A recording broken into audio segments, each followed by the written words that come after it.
is the military capacity keeping pace with that commitment of the foreign affairs establishment in Washington, if I can put it that way? Yeah, well, I mean, I think that is the $64,000 question, as we used to say when I was a kid, right? You know, Yeah.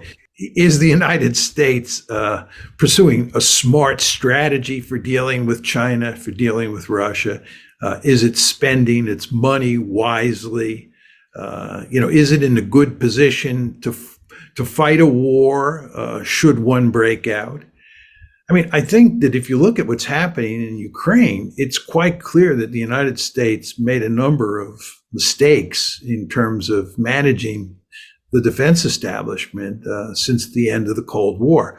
For example, it's now quite clear from the Russia-Ukraine war that you want to have a powerful industrial base that can pump out lots of artillery and lots of artillery rounds and so forth and so on.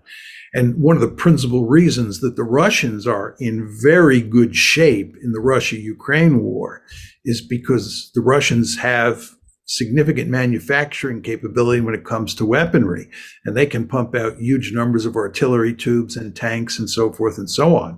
The Ukrainians, of course, don't have that, but the West, and here we're talking mainly about the United States, doesn't have that capability either. We do not have the ability to produce large numbers of artillery tubes. We're talking about reestablishing that capability, but we don't have it.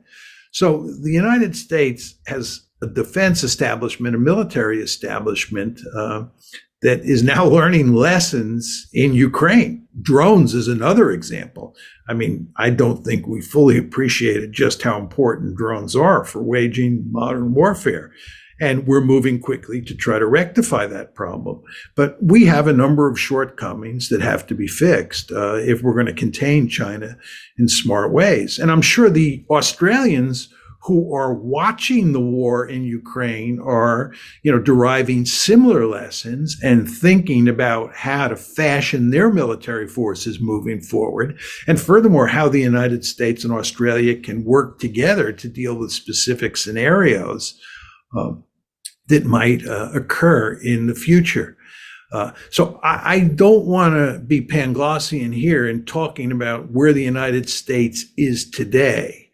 I think the United States, because we're coming out of the unipolar moment where we didn't worry about great power war, has a military that's got some problems. But I think those problems will be fixed. And I think the United States will, in the end, do a fine job of containing China moving forward.